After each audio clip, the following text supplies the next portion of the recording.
What's good? Welcome into Titans Today. I'm Abby Alonzo. The draft wrapped up yesterday with day 3. Very controversial draft for the Tennessee Titans, if you ask me. If you ask a lot of Tennessee fans, they feel the same way.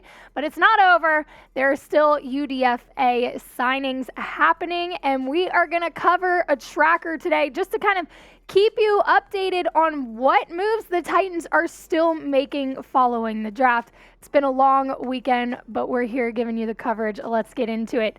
Currently, the Titans have signed Kearis Jackson, wide receiver out of Georgia, Thomas Rush, an edge out of Minnesota, TK McClendon, former LSU Tiger, defensive tackle at Eastern Kentucky, Stephen Jones Jr., a cornerback out of Appalachian State, John Ojukwu, offensive tackle out of Boise State, Charles McClelland, a running back out of Cincinnati, Jacob Copeland, wide receiver out of Maryland, Trayshawn Harrison, wide receiver out of Oregon State, Shaquille Brown, again, y'all, there are a bunch of them, hang in there, Shaquille Brown out of Troy, Caleb Murphy, an edge out of Ferris State, Matthew Jackson, linebacker, also out of Eastern Kentucky, Tyreek Jones, safety out of Boise State, and of course, Trey Wolf, kicker from Texas Tech.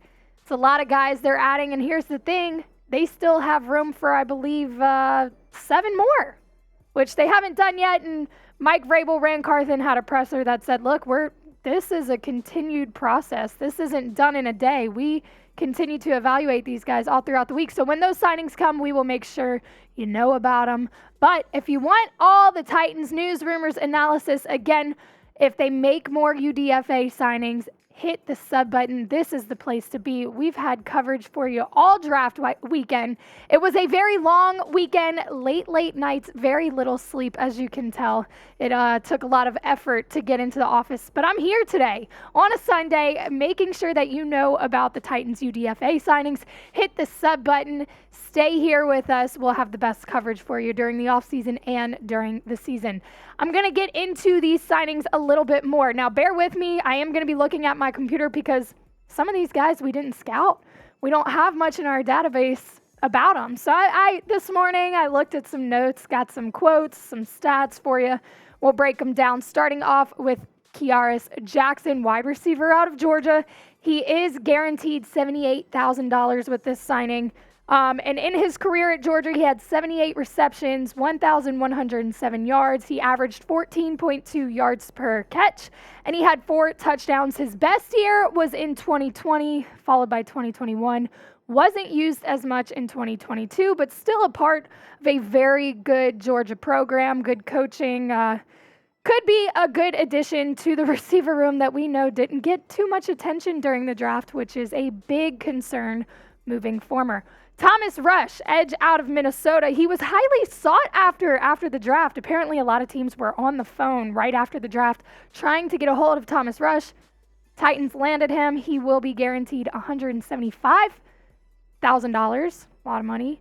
He was a team captain, and he tested really well at his pro day prior to the draft. I don't have those numbers for you, but feel free to look them up. Good. These two guys really kind of up there in the UDFA signings for the Titans, probably 2 of the better signings that the Titans have made. TK McClendon, who was a former LSU Tiger. You guys know I went to LSU. TK was there while I was there. He did transfer to Eastern Kentucky in his career at Eastern Kentucky. He had 58 tackles, 11.5 tackles for loss, and 6 sacks. I'm sorry, this is 2022. In 12 games played, 58 tackles, 11.5 tackles for loss, and 6 sacks. Good addition to the defense here. Stephen Jones Jr., who will also help out that secondary. And guys, remember, the Titans did a lot of moves for the defense during free agency. It was an all-offense draft, so they haven't touched the defense since before the draft. They are now adding a couple defensive players, I guess, to kind of add some more padding, some more depth there. Stephen Jones, a cornerback out of Appalachian State. Per Bleacher Report, he's a feisty player who is ultra competitive. Those are their words. He doesn't really back down to any sort of competition, so he's hungry. He's kind of that guy, he likes to put up a fight. We like that. He's got quick feet with very good body control, keeps a good base, and plays with good balance. And he's aggressive against the run. Those are a few little nuggets for you on Stephen Jones. We'll move on to John Ojukwu out of Boise State, offensive tackle. Again, adding some more depth to the O-line that looks completely different than it did in 2022. Thank God, right? Needed a big makeover. He allowed 0 sacks and just 1 quarterback hit on 436 pass blocking snaps in 2022. He's got 34-inch arms, which I know people are excited about. The arm length is all the rage this draft. I don't know why we have hyper-focused on that trait, but we have. So he's got 34-inch arms, for those of you who want to know. Charles McClelland, a running back out of Cincinnati. Now, they did draft Tyjae Spears, who, very good running back. I am a fan of Tyjae Spears. Don't get that twisted. But they grabbed another running back. And again, I've said it before, I'll say it again, Derrick Henry isn't going to be around forever. You've got to have some guys behind him. I don't think Mike Vrabel is a big fan of Haskins. I think that's why they are kind of, one, drafting Tyjae Spears to hopefully be the running back of the future if his knees can hold up. 2, adding guys like Charles McClelland for depth purposes. McClelland led the Bearcats in rushing yards with 849 rushing yards, 146 carries, and averaged 5.8 yards per carry, had 7 touchdowns. He did have 2 major knee surgeries during his career. I don't know what is up with the Titans going to get running backs with knee problems, but add him to the list. He's got some knee issues too. That great season did come after those knee surgeries, though, so he has proven that he's good to go. His knees are okay. Jacob Copeland, another receiver, and you see 2 receivers back-to-back here. Excuse me, it's been a long weekend, y'all. Jacob Copeland and Trayshawn Harris, 2 receivers, Maryland, so he'll join Chig, who went to Maryland, as well as Jalen Duncan, who was just drafted in round 6 by the Titans. He'll join his teammates from Maryland, Trayshawn Harrison out of Oregon State. Trayshawn, according to NFL.com, Harrison's speed and athletic ability are NFL caliber on tape. While he flashes ball skills at times, it's hard not to notice his drops and below average deep ball tracking. His route running is unfocused, but he has the physical tools to tighten it up. Harrison's easy movements around the field and top-end speed warrant a late-round pick as a developmental prospect. Obviously, he wasn't picked in a late round. He's an undrafted free agent signing. Lots to work on there. Keyword speed. And remember, they talked about how they wanted speed to be added to this wide receiver room. I'm guessing that's exactly why they went out and grabbed Trayshawn Harrison out of Oregon State. Very clear, they still need some help in the receiver room. Those are projects.